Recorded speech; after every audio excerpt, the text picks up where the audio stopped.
नमस्कार, मैं हूं संजय शर्मा। आप देख रहे हैं 4 PM न्यूज नेटवर्क। मोदी और शाह कितना भी हिंदू मुसलमान कर लें, लेकिन ये आपकी रसोई का तापमान ठंडा नहीं कर सकते। महंगाई चरम पर है। जो रिकॉर्ड आए हैं, जो आंकड़े आए हैं, वो आपके होश उड़ा देंगे। किसी टीवी चैनल पर इसकी चर्चा नहीं होगी। चर्चा ये होगी कि अमित शाह एक बिल लाने वाले हैं कि वंदे मातरम का किसी ने अपमान किया तो ये होगा, वो होगा। वंदे मातरम के अपमान के बहाने किनको अपमानित किया जाता है, ये मैं और आप सब जानते हैं। लेकिन अब्दुल की चूड़ी टाइट करने से क्या आपके बच्चों को नौकरी मिल जाएगी?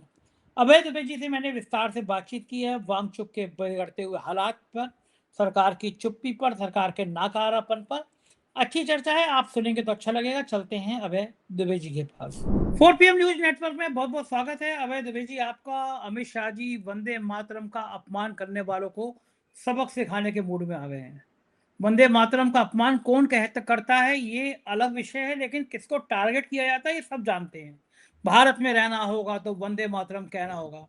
डंडा लेके लोग चले आते हैं। अगर मैं मुसलमान हूं, मैं दिल से कहता हूं कि मैं वंदे मातरम गा भी सकता हूं, सम्मान भी कर सकता हूं, लेकिन कोई मेरे सड़क पे आए, मोहल्ले में मेरे घर पे आएगा, कहेगा भारत में रहना होगा तो वंदे मातरम कहना होगा, गाना होगा, तो मैं ये कहूंगा किसी के बाप का हिंदुस्तान थोड़ी ना है। सभी का खून है यहाँ की मिट्टी में शामिल, किसी के बाप का हिंदुस्तान थोड़ी ना है। ये क्या तरीका है? दुनिया चांद पे जा रही है, हम केवल कावड़ यात्रा, झंडे, वंदे मातरम। अरे देश का सम्मान दिल से है। मैं पिक्चर देखने जाता हूँ, लोग शराब के नशे में धुत होते हैं, राष्ट्रगान बजता है, झूमते झूमते खड़े होते हैं। क्या पिक्चर के पहले ही राष्ट्रगान बन जाए तो सम्मान हो जाएगा? ये क्या, कौन सी संस्कृति को डेवलप कर रहे हैं? राष्ट्र का सम्मान तो दिल से, आत्मा से है। कौन भारत में ऐसा होगा जो भारत को, वंदे मातरम को प्यार नहीं करता होगा? ये तमाशा किस लिए करने का प्लान है? देखिए, जब आप देश की बुनियादी समस्याओं को नहीं हल कर पाते हैं, जब आप प्रतियोगी परीक्षाओं के पर्चे भी नहीं ठीक से आयोजित कर पाते हैं, जब आप बेरोजगारों को नौकरी नहीं दे पाते हैं, जब आप महंगाई कम नहीं कर पाते हैं, जब आपको झूठे जीडीपी के आंकड़े देने होते हैं, जब 100% टैरिफ लगाने जा रहे हैं, उसके लिए कानून अमेरिका में पास करने जा रहे हो और आपके पास उसका कोई प्रतिकार नहीं है, आप उसके खिलाफ बोल भी नहीं सकते, तब आप इस तरह के फालतू, खोखले, बिल्कुल जिनकी तरफ जनता जिनके बारे में सुनकर कतई खुश नहीं होती कि वंदे मातरम के खिलाफ जो बोलेगा उसके खिलाफ हम कार्रवाई। कौन बोल रहा है वंदे मातरम के खिलाफ? हिंदुस्तान में एक आदमी खोज के बताइए जो वंदे मातरम के खिलाफ बोल रहा हो। किसको दिलचस्पी है वंदे मातरम के खिलाफ बोलने में? किसको फुर्सत है? लोग जो हैं वो अपनी रोजमर्रा की जिंदगी में फंसे हुए हैं। भारतीय जनता पार्टी ने अर्थव्यवस्था का कबाड़ा कर दिया है। अर्थव्यवस्था की बिल्कुल दुर्गत कर दी है, सब कबाड़ा कर दिया अर्थव्यवस्था का। आज ही मैंने विख्यात अर्थशास्त्री प्रोफेसर अरुण कुमार के साथ एक लंबी बातचीत की है और उन्होंने मुझे जो बातें बताई हैं उससे साफ लगता है कि नरेंद्र मोदी के पास जो खाड़ी युद्ध से उपजी हुई समस्याएं हैं उनका कोई भी इलाज नहीं है कतई। खाड़ी युद्ध से पहले भी भारत की अर्थव्यवस्था की हालत अच्छी नहीं थी, लेकिन खाड़ी युद्ध के बाद तो बहुत ही बुरी हालत हो चुकी है। रोजगार नहीं है लोगों के पास। हालत यह है कि जो तेल के दाम लगातार बढ़ रहे हैं और जो ऊर्जा संकट भारत के ऊपर टूट पड़ा है, ये दूसरा गल्फ वार हो रहा है। एक तरह से बीच में बहुत बड़ा गैप हो गया, इसलिए मैं इसको दूसरा गल्फ वार, दूसरा खाड़ी युद्ध कहता हूँ। ये स्थिति बनी हुई है और वो कह रहे हैं कि हम कानून बनाएंगे कि भारत में जो वंदे मातरम का अपमान करेगा उसको सजा मिलेगी। अमेरिका जो कानून बना रहा है उसके बारे में क्यों नहीं सोचते? अमेरिका क्या कानून बना रहा है? जो रूस से तेल लेते हैं उनके ऊपर 100% टैरिफ लगाया जाएगा। रूस से तेल कौन लेते हैं? उस लिस्ट में 5 जो नाम है उसमें भारत का नाम है। इसके बाद एक कानून, एक लॉ 301 है, उसके तहत जो फोर्स लेबर है यानी जबरिया जो श्रम करवाया जाता है उसमें भी भारत का नाम है। 60 देशों की सूची में ही भारत का नाम है। अमेरिका ने कह रखा है कि 60 देशों की सूची में ही भारत का नाम है और 5 देशों की सूची में ही भारत का नाम है। यानी भारत के ऊपर जबरदस्त टैरिफ थोपने के मूड में है अमेरिका, घोषित रूप से। और ट्रम्प कह रहा है Modi is a very beautiful person. तो जो इतना ब्यूटीफुल पर्सन है, आप उसके ऊपर टैरिफ का डंडा क्यों चला रहे हैं भाई? आप भारत के ऊपर तरह तरह के दबाव डाले जा रहे हैं कि एक ट्रेड डील दे दे वो अमेरिका को भारत।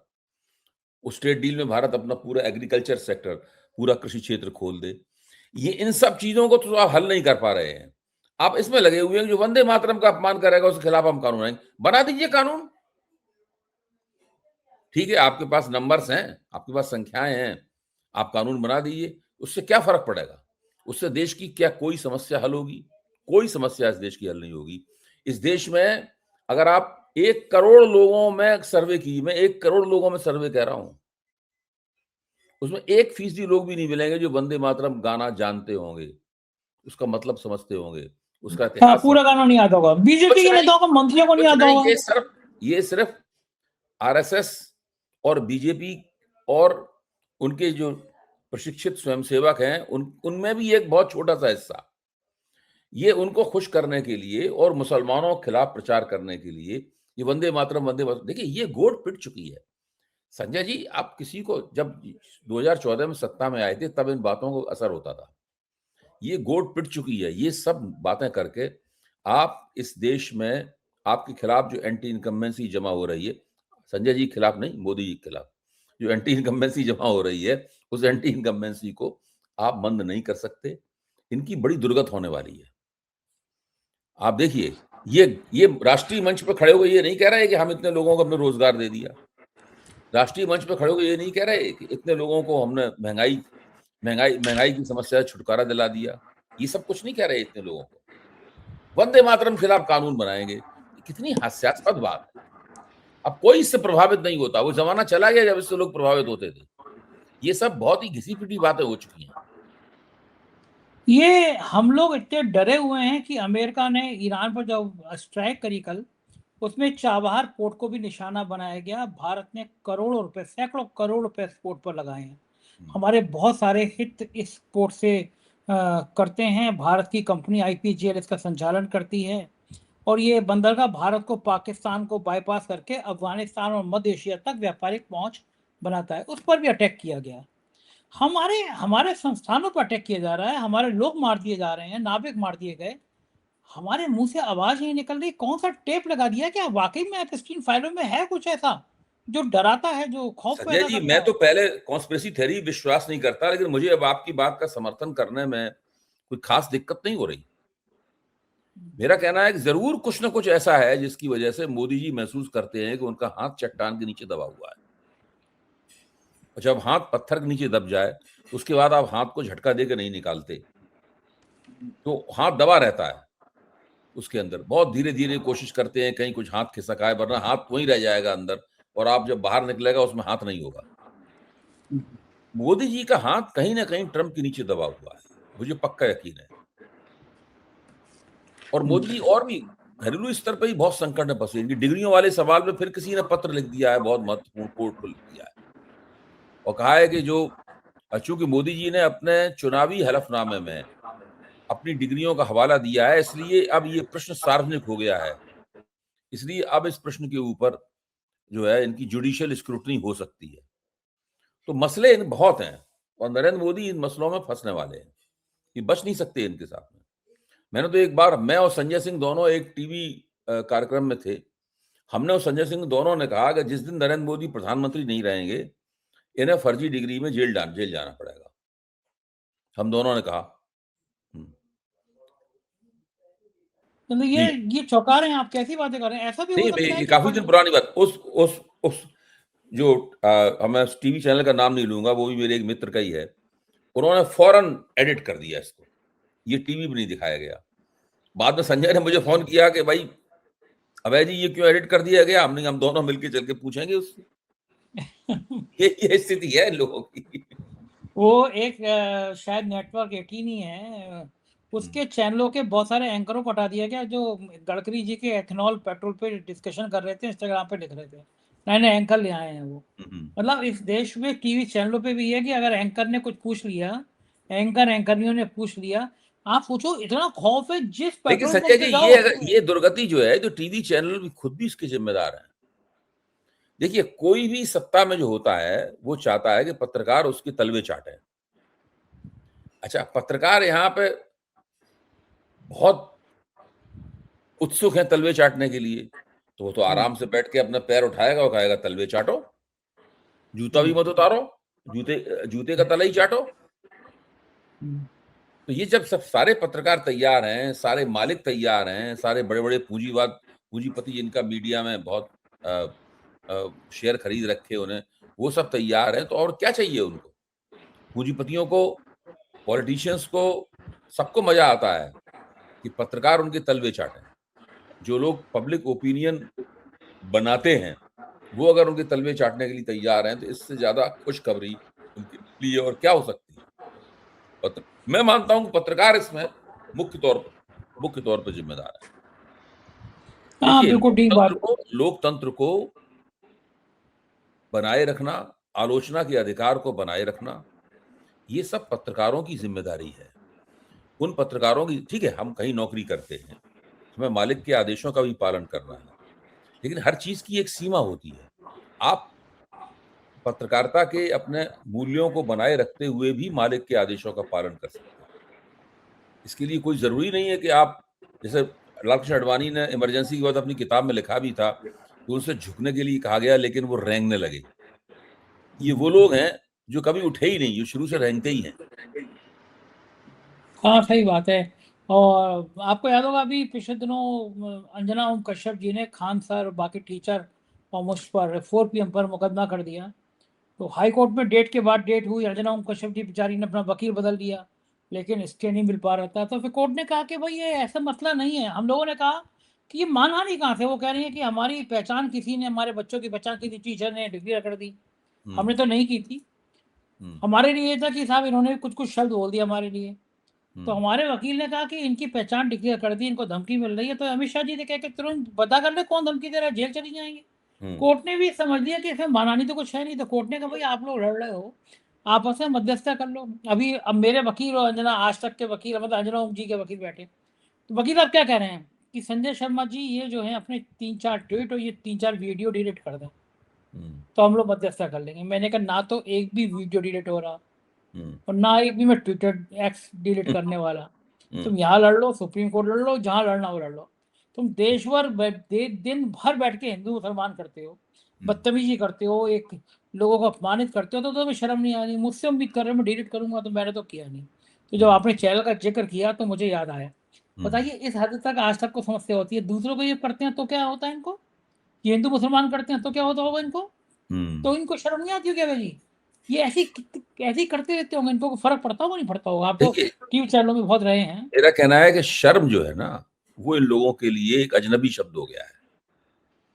इन लोगों ने अपनी डिक्शनरी में से शर्म शब्द निकाल दिया है, शर्म या लज्जा शब्द निकाल दिया है। इनका फोकस निर्लज्जता के ऊपर और बेशर्मी के ऊपर है। जब ये डिक्शनरी खोलते हैं तो एक ही शब्द दिखाई पड़ता है, निर्लज्जता और बेशर्मी। शर्म और लज्जा शब्द इन्हें नहीं दिखाई पड़ता।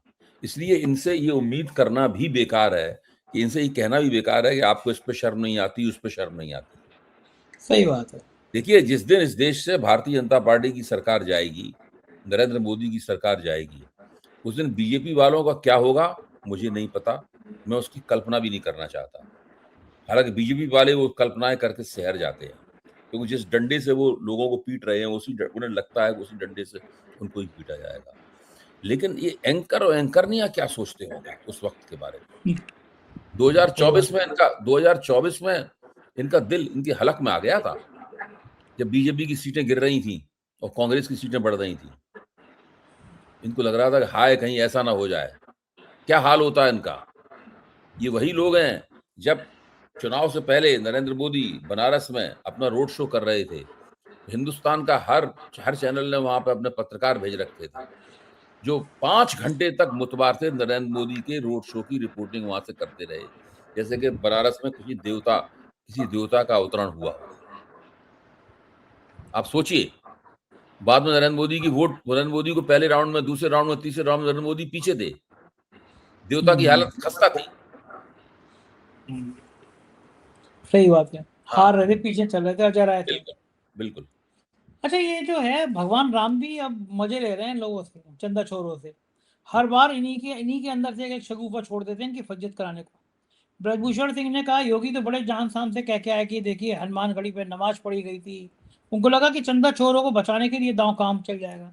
अब ब्रजभूषण सिंह पार्टी के कद्दावर नेता हैं, ठाकुर हैं, योगी जी की बिरादरी के हैं, कह रहे हनुमानगढ़ी पे कभी नमाज नहीं पढ़ी गई थी, ये झूठ बोल रहे हैं। और ब्रजभूषण सिंह तो राम मंदिर आंदोलन से सीधे जुड़े रहे हैं, और उन्हें एक यही नहीं बोले कि झूठ बोल रहे हैं जो ही कह रहे हैं कि नमाज पढ़ी गई थी, कभी नमाज नहीं पढ़ी गई थी। यानी जो अखिलेश यादव पे हमला लगाया गया था, किया गया था, वो तो हवा निकल गई उसकी। ब्रजभूषण सिंह एक कदम आगे और बढ़ गए, बोले ये नहीं पता कि हनुमानगढ़ी को बनाया किसने था, एक मुसलमान ने बनाया था, आज भी उसका बोर्ड लगाया वहां पे। पत्थर अब पत्थर पे आप लिखा हुआ है नाम उसका। पत्थर पे लिखा हुआ है, आप सोचो हनुमानगढ़ी के पत्थर पे मुसलमान का अच्छा, नाम अब आप लिखा है। बताइए, अब आप इंतजार कीजिए कि योगी जी इस बात का क्या जवाब देते हैं। ये कहेंगे बुलडोजर चला दूंगा मैं, मुसलमान का नाम कैसे नहीं नहीं लिखा है। नहीं नहीं, राष्ट्रीय स्वयंसेवक संघ के प्रवक्ता इस बात का क्या जवाब देते हैं, वो तमाम चैनल इस बात का क्या जवाब देते हैं। मैं तो सवेरे से यही सोच रहा हूं, जब से मैंने ब्रजभूषण शरण सिंह का ये बयान पढ़ा है, तब से मैं सोच रहा हूं कि मुझे देखना ही चाहिए कि इसका जवाब वो लोग क्या देते हैं। संजय जी, कोई जवाब नहीं आएगा। हवा अब खराब आप होगी। सोचिए, उत्तर प्रदेश का मुख्यमंत्री किस किस्म का इंसान है, सोचिए आप। वो केवल अपनी राजनीतिक गोटी लाल करने के लिए, मुसलमानों के खिलाफ घृणा फैलाने के लिए झूठ बोल रहा है। उसी की पार्टी के सांसद ने उसके उसका पर्दाफाश कर दिया, उसी की पार्टी के सांसद ने। अगर समाजवादी पार्टी की कोई सांसद वगैरह कोई के प्रवक्ता कहता तो ये लोग उसके ऊपर चढ़ दौड़ते। अब ये ब्रजभूषण शरण सिंह के खिलाफ कोई नहीं बोलेगा।